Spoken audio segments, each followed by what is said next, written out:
Hello viewers, welcome to Rachel Bangla BD. সবার প্রথম কথা বলবো বিস্টিড কার্নেট ব্রক লিসনারের বিষয়। আর ব্রক লিসনারের হচ্ছে আজকে বার্থডে। আজকে ব্রক লিসনারের হ্যাপি বার্থডে। তো আজকে বার্থডে হিসেবে ব্রক লিসনারের অ্যাচিভমেন্ট আমরা দেখব। প্রথমেই বলে দিই, ব্রক লিসনার 49 বছরের হয়ে গিয়েছে। তো এর পরের বছর যখন তার জন্মদিন হবে তখন সে 50 বছরের হয়ে যাবে। এই 49 বছরে ব্রক লিসনার কি কি করেছে সেটা আপনাদের বলে দেই। সে 10 বার WWE ওয়ার্ল্ড চ্যাম্পিয়ন হয়েছে, তারপর NCAA হেভিওয়েট চ্যাম্পিয়ন হয়েছে, তারপর UFC হেভিওয়েট চ্যাম্পিয়ন হয়েছে, তারপর IWGP হেভিওয়েট চ্যাম্পিয়ন হয়েছে, 2 বার রয়্যাল রাম্বল জিতেছে, তারপর 2002 এর কিং অফ দ্য রিং টুর্নামেন্টের উইনার হয়েছে, তারপর 2019 এর মানি ইন দ্য ব্যাংক উইনার হয়েছে এবং ব্রক লিসনার আন্ডারটেকারের স্ট্রিক ভেঙেছে, মানে 21/1 করেছে। এই যে অ্যাচিভমেন্ট, এখানে আমরা বলতে পারি once in a lifetime athlete, অবশ্যই এটা বলা যায়। এটাও বলতে পারেন সবচাইতে ডেকোরেটেড অ্যাথলিট হচ্ছে ব্রক লিসনার এই পৃথিবীর মধ্যে। একটা লোক এতগুলো জায়গাতে গিয়ে কিভাবে এতগুলো অ্যাচিভমেন্ট করতে পারে, আলাদা আলাদা স্পোর্টসে গিয়ে সে ওই স্পোর্টসের মেন চ্যাম্পিয়ন হয়েছে, প্রত্যেকটা স্পোর্টসে সে ডমিনেট করেছে। আর এই ডমিনেট করা সবার আসলে হাতের খেল না। আর ব্রক লিসনারের যে ফিজিক, এটা মনস্টার ফিজিক। আমার একটা কথা স্পষ্ট মনে আছে, প্যাট ম্যাকিফি বলেছিল যদি পৃথিবীতে এলিয়েন চলে আসে আমরা ব্রক লিসনারকে পাঠাই দিব, সে একাই এলিয়েনকে মেরে ফেলবে। মানে অ্যাকচুয়ালি যদি এলিয়েনের সাথে ফাইট করতে হয় ব্রক লিসনারই ফাইট করবে। এবং আপনাদের বলে দেই, শুধু ব্রক লিসনারের বার্থডে না, আজকে স্যামি জেনেরও বার্থডে। স্যামি জেনকেও হ্যাপি বার্থডে বলি। আর ব্রক লিসনারের কথা যদি বলি, আপনাদের কি কোনো ব্রক লিসনারের ফেভারিট মোমেন্ট আছে? চাইলে কিন্তু আপনারা আমাকে সেই মোমেন্টের কথা কমেন্টে বলতে পারেন। হয় না যে ব্রক লিসনারের এই জিনিসটা আমি কখনোই ভুলতে পারবো না, সবসময় মনে থাকে। তো সেই মোমেন্টগুলো আমাকে কমেন্ট করে জানাবেন। আমার যদি মেমোরি লসও হয়ে যায়, আমি যদি পিক করি বা আমার যেটা সবসময় মনে থাকে সেটার বিষয়ে আপনাদের বলি, আমি পিক করব হচ্ছে ব্রক লিসনার এবং আন্ডারটেকারের হেল ইন আ সেল ম্যাচ। ওই সময় কিন্তু আমি অনেক ভয় পেতাম, মানে ব্রক এবং আন্ডারটেকার সামনাসামনি এসেছে, এইবার কি হবে। একদিক দিয়ে ব্রক লিসনারকে ওই সময় বেশি একটা পছন্দ হতো না, আবার আন্ডারটেকারের জন্য খারাপ লাগতো, তার স্ট্রিক ভেঙেছে। আর যেভাবে স্টোরি দেখাতো, দেখে কিন্তু আসলে দুইজনকেই সমান সমান দেখাতো। ওই টাইমে যদি আপনারা ওই ম্যাচটা দেখেন, মানে ওই টাইমের হেল ইন আ সেল ম্যাচটা দেখেন, আপনারা ডিরেক্ট বলবেন এটা ব্রুটাল একটা Hell in a Cell match. আর ব্রক লিসনারই কিন্তু এই ম্যাচটা দিয়েছে। আবার সামার স্ল্যামেও কিন্তু আন্ডারটেকার ব্রক লিসনারের ম্যাচ হয়েছিল, সেটাও ভালো ছিল। এই দুইটা মোমেন্টই আমার বেশি ভালো লেগেছে। আমি তো ছোটবেলার কথা বললাম, কিন্তু এখনের কথা যদি বলি, রোমিন এবং যে ব্রক লিসনারের ফিউড চলেছে সবকটা আমি এনজয় করেছি। কিন্তু ওই মোমেন্টগুলো, আন্ডারটেকার আর ব্রক লিসনারের মোমেন্টটা আমার কাছে স্পেশাল। আপনারা কিন্তু অবশ্যই আপনাদের ব্রক লিসনারের ফেভারিট মোমেন্ট যেটা আপনাদের সবসময় মনে আছে অবশ্যই আমাকে কমেন্ট করে জানাবেন। এবং দুঃখের সাথে বলি, লিসনার কিন্তু প্রায় শেষ সময় চলে এসেছে। হয় সামার স্ল্যামে সে রিটায়ার হতে পারে, না হয় নেক্সট ইয়ার রেসেলমেনিয়াতে সে রিটায়ার হয়ে যেতে পারে। আপনারা ব্রক লিসনারকে এখন যারা দেখতেছেন, প্লিজ আপনারা এনজয় করেন, পরবর্তীতে এই মোমেন্টগুলো পাবেন না।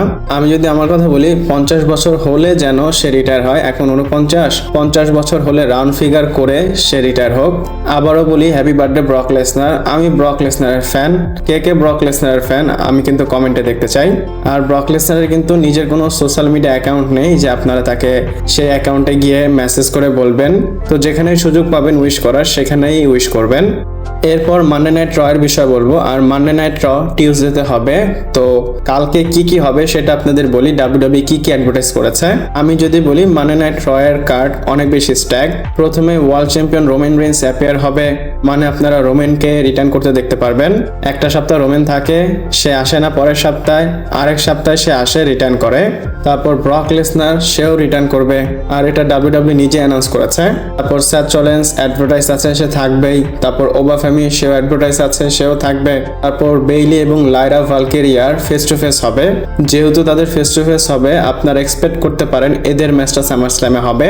তারপর ইউ স্কাই ভার্সেস রক্সিন প্যারিসের একটা সিঙ্গলস ম্যাচ হবে।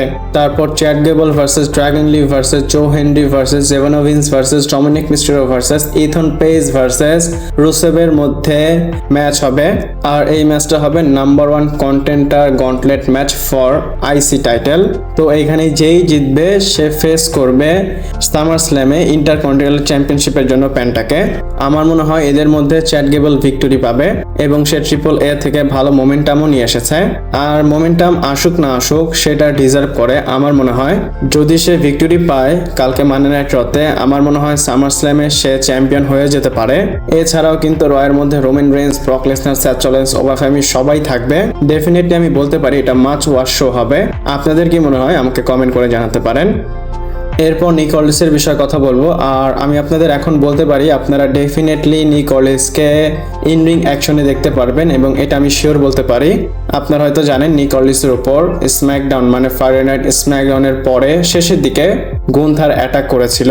তো ডাব্লিউডাব্লিউই প্রিপেয়ার করতেছে নিক অল্ডিসকে খুবই তাড়াতাড়ি এটার কারণে ইন রিং ডেবিউ করাবে। আপনারা ইন রিং ডেবিউ বলতে পারেন, কারণ সে যখন এসেছে তারপর থেকে তাকে কিন্তু আমরা রিংয়ে রেসলিং করতে দেখিনি। সে সবসময় অথরিটি ফিগার হয়েছিল, আমরা সবসময় জেনারেল ম্যানেজার হিসাবেই তাকে দেখেছি। এবং আমি আপনাদের বলে দিই, আমি ভেবেছিলাম সে জেনারেল ম্যানেজার হয়ে আসবে, তারপর 3 থেকে 4 সপ্তাহের মধ্যে ইন রিং ডেবিউ করবে। কিন্তু ডাব্লিউডাব্লিউ এটা কত বছর টানলো ডাব্লিউডাব্লিউ ভালো জানে। ডাব্লিউডাব্লিউ কিন্তু ফ্যানদের অনেক ওয়েট করিয়েছে। তো এখন শিওর বলতে পারি ইন রিং ডেবিউ খুব তাড়াতাড়ি তার হতে যাচ্ছে। আপনারা কনফার্ম ধরতে পারেন 99.9% শিওর সামার স্ল্যামে গুন্থার ভার্সেস নিক অল্ডিসের ম্যাচ হবে। এবং আমার মনে হয় গুন্থার এইখানে হেরে যাবে। যদি সামার স্ল্যামে নিক অল্ডিসের সাথে ম্যাচ হয়, গুন্থার হেরে যাবে, নিক অল্ডিস জিতবে।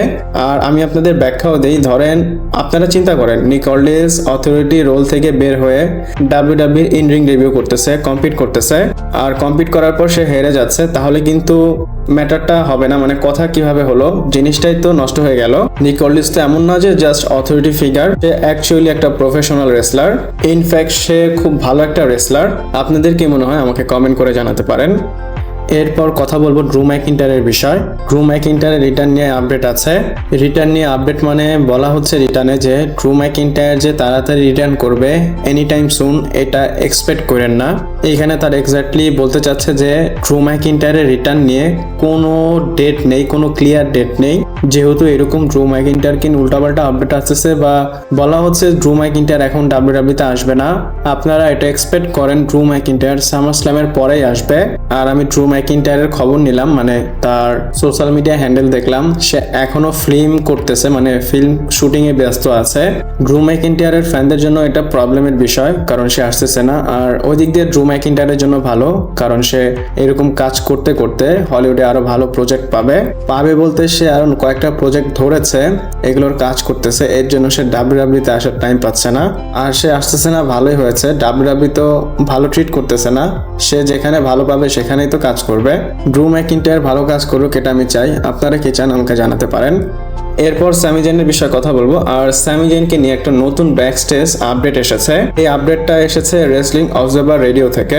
এখানে তারা বলতেছে WWE management reportedly sees Sami Zayn as a good talker, as a good wrestler and a valuable presence in the locker room, but not as a marquee star.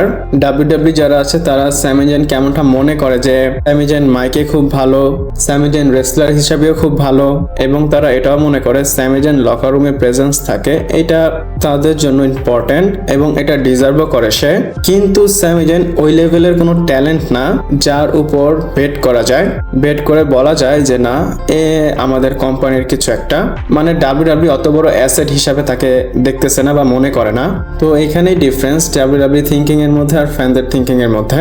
আপনারা হয়তো বুঝেছেন। ভিডিওটা আপাতত এই পর্যন্তই ছিল। যদি ভালো লাগে লাইক, কমেন্ট, শেয়ার, সাবস্ক্রাইব করে পাশে থাকবেন। পরবর্তী ভিডিওতে আবার দেখা হচ্ছে।